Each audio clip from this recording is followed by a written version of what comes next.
Teman-teman, ini kan banyak analis atau pengamat ekonomi yang rasanya dia mengharapkan Indonesia itu hancur akibat tekanan harga BBM yang naik, ya, karena kita tahu sama-sama adanya peperangan antara Iran dan Israel yang dibantu oleh US. Nah, Selat Hormuz itu mengakibatkan suplai BBM 20-30% terhambat. Ini yang menyebabkan kenaikan dan ini jadi sebuah momok bagi seluruh negara, ya kan? Nah, ini analis ini selalu berkata Indonesia akan hancur. Nah, saya akan membedah apa strategi Pak Prabowo dalam mensolusikan hal tersebut. Ikuti ya. Assalamualaikum warahmatullahi wabarakatuh. Kembali lagi ke Rusen 98 Channel. Ya, saya di sini membahas sesuatu yang sebenarnya agak krusial ya setelah Lebaran ini ya teman-teman ya. Kita sama-sama tahu tekanan harga BBM ini bukan hanya ke negara kita aja nih akan berat, tetapi ke seluruh negara. Informasinya ya, untuk harga Pertalite dan solar ya, itu di Kamboja sudah kenaikan 19% teman-teman. Sementara di Vietnam sudah menaikkan 50% ya pemerintahnya gitu. Ini kalau terjadi di Indonesia seperti apa kira-kira teman-teman? Saya yakin kalau ini terjadi di Indonesia, penumpang-penumpang gelap, pengamat-pengamat politik, pengamat-pengamat ekonomi yang berseberangan dengan Pak Prabowo, dengan Pak Jokowi dan Pak Gibran, ini akan memanfaatkan ya untuk apa? Untuk merebut kekuasaan. Ya, karena sudah terlihat indikasinya dari kemarin. Sudah terlihat. Ini fakta, teman-teman, tidak bisa dipungkiri. Ya, tetapi Pak Prabowo mengambil jalan yang cakep menurut saya, teman-teman. Pak Prabowo tidak mau secara instan mensolusikannya. Kalau untuk secara instan mudah aja Pak Prabowo naikin aja harganya, ya, untuk menyelamatkan anggaran negara kita, ya enggak, dari defisit, karena harus mensubsidi gila-gilaan. Tetapi Pak Prabowo tidak mengambil jalan itu karena Pak Prabowo tahu penumpang gelap, orang-orang yang berseberangan sudah menunggu ya momen tersebut untuk dipakai, untuk digunakan ya, melakukan apa yang kita tahu, kudeta, teman-teman. Ya, saya ngomong seperti ini, saya berdasarkan fakta, teman-teman, informasi yang saya terima, dan teman-teman juga bisa melihat seorang Said Didu ya dari kelompok seberang yang mengatakan hal tersebut. Benar gak? Ada keinginan-keinginan para purnawirawan jenderal dan kelompok-kelompok Islam fundamentalis dan kelompok-kelompoknya yang tidak menyukai Pak Jokowi, terutama tidak menyukai Pak Prabowo, itu akan melakukan kudeta. Coba cek saja itu, Said Didu ya mengatakan, dan dia cari muka. Dia menentang itu. Tapi saya nggak ngerti apa hatinya seperti itu ya. Nah, kita kembali lagi. Ya, Pak Prabowo melakukan dua pilar ya, dua engine untuk mencari solusi agar negara kita aman, ya, masyarakat tetap mendapatkan BBM ya yang bersubsidi ya, khususnya bagi masyarakat kelas bawah tidak ada kenaikan. Ya, jadi yang pertama Pak Prabowo melakukan apa? Pak Prabowo melakukan efisiensi di birokrasi. Ya, rencananya gaji-gaji para pejabat-pejabat, ya kan, komisaris-komisaris tentunya, terus ASN-ASN yang memiliki pangkat-pangkat tinggi akan dipotong, kawan-kawan. Akan dipotong untuk membantu subsidi kenaikan karena harga BBM yang tinggi ini, teman-teman. Itu yang pertama.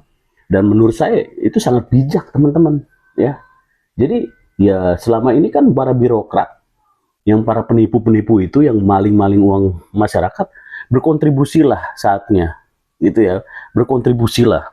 Jangan maunya jadi maling terus. Sekarang bagaimana caranya kalian tuh bantu Indonesia. Nah, dengan kebijakan Pak Prabowo melakukan hal tersebut, itu sebagian kecil yang diambil dari kalian. Karena kalian juga mendapatkan uang-uang gelap, under invoicing, ya enggak? Fee yang selama ini terjadi, uang-uang yang di dalam kontainer, uang-uang yang di dalam tembok, uang-uang di dalam kasur, kan masih banyak. Ya, jadi Anda walaupun hanya gaji yang dipotong, itu tidak akan membuat Anda resah, bukan begitu, para birokrat? Gitu ya. Saya tidak bicara di sini ASN yang kelas menengah ke bawah ya. Ya, walaupun ASN menengah ke bawah, saya juga tahu permainan-permainannya. gitu, apalagi di BUMN, apalagi di PLN. Ya, saya sangat tahu sekali gitu ya, karena saya pernah mengerjakan proyek di sana. Nah, yang kedua, Pak Prabowo melakukan apa? Pak Prabowo melakukan WFH, ya, work from home. Ini dilakukan pernah ya ketika Indonesia dalam menghadapi COVID. Nah, menurut data yang ditampilkan oleh Pak Purbaya, ya, jadi dengan diadakan WFH minimal 1 kali dalam 1 minggu, itu sudah mengurangi ya pemakaian atau konsumsi BBM khususnya Pertalite dan solar, ya, itu sekitar 20-30% kawan-kawan per hari. Ya, itu kan sangat lumayan memotong, ya, harusnya subsidi pemerintah dipotong sekitar 30% gitu ya. Nah, kita jangan lupa Pak Purbaya adalah salah satu orang yang digunakan waktu itu oleh Luhut Binsar Panjaitan dalam mensolusikan keadaan ekonomi Indonesia ketika terjadi COVID. Ingat kawan-kawan, ya, ini masih ada orang-orang yang sekarang membantu Pak Prabowo yang memiliki pengalaman-pengalaman ketika Pak Jokowi berhasil melewati COVID.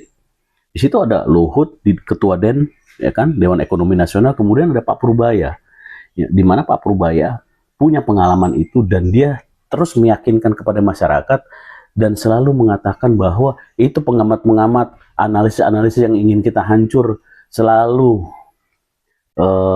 membuat pesimis negara ini. Itu selalu yang dibilang oleh Pak Purbaya di mana-mana. Dan itu benar, teman-teman. Benar sekali. Jadi banyak konten-konten, podcast-podcast yang rasanya mereka berharap Indonesia ini dengan keadaan perang Iran dan Israel ini, itu menjadi berat Indonesianya. Heran saya. Harusnya kan kita sama-sama bahu-membahu. Harusnya kita sama-sama bergandengan tangan. Gitu ya. Nah, jadi dari 2 engine tersebut, atau dari 2 pilar tersebut, Pak Prabowo melakukan solusi, ya. Selain itu, secara paralel Indonesia akan menggenjot produksi gila-gilaan, ya, biofuel, ya, menggunakan apa? Sawit, ya, karena alam kita sangat bersyukur, teman-teman. Kita punya alam yang luar biasa yang itu bisa dimanfaatkan. Nah, Pak Prabowo akan menekan itu yang namanya perusahaan-perusahaan besar, ya, pasti ya, Wilmar, ya, dan lain-lain lah, yang perusahaan-perusahaan minyak, bagaimana menciptakan, bagaimana memproduksi, ya, menghilirisasi yang namanya sawit itu menjadi biodiesel, gitu ya, teman-teman.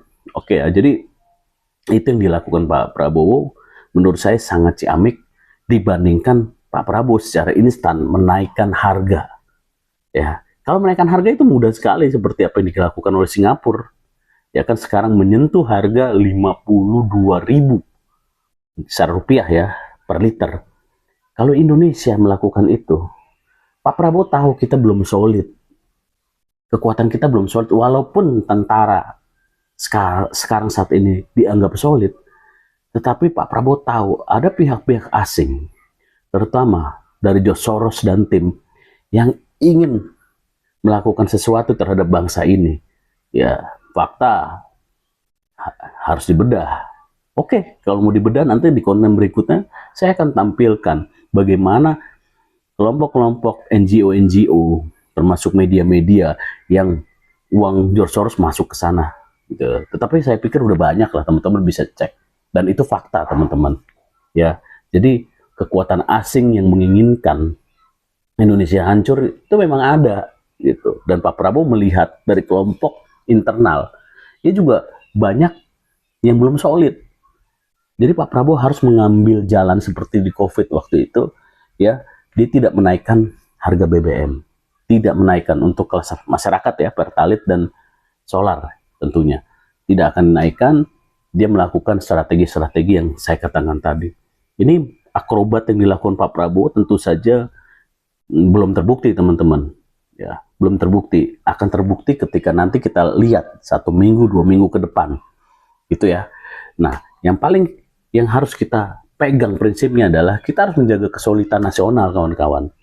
Ya, keadaan Indonesia ini lagi nggak baik-baik aja, sama seperti negara-negara yang lain. Ya, ini akan kita lihat, dengar berita akan terjadi banyak Ya, negara-negara lain akan demonstrasi, akan kerusuhan, ya akan terjadi pergantian kepemimpinan, udah pasti teman-teman. Nah, kalau itu terjadi di Indonesia, kita mau di restart ulang lagi gitu loh. Apa yang sudah dibangun oleh Pak Jokowi 10 tahun, terus kemudian di restart gitu. No, kita akan paling depan menjaga Indonesia, kita akan menjaga NKRI. Bener nggak? Khususnya Termol, silent majority yang mendukung Pak Jokowi, mendukung Pak Gibran. Kita akan solid.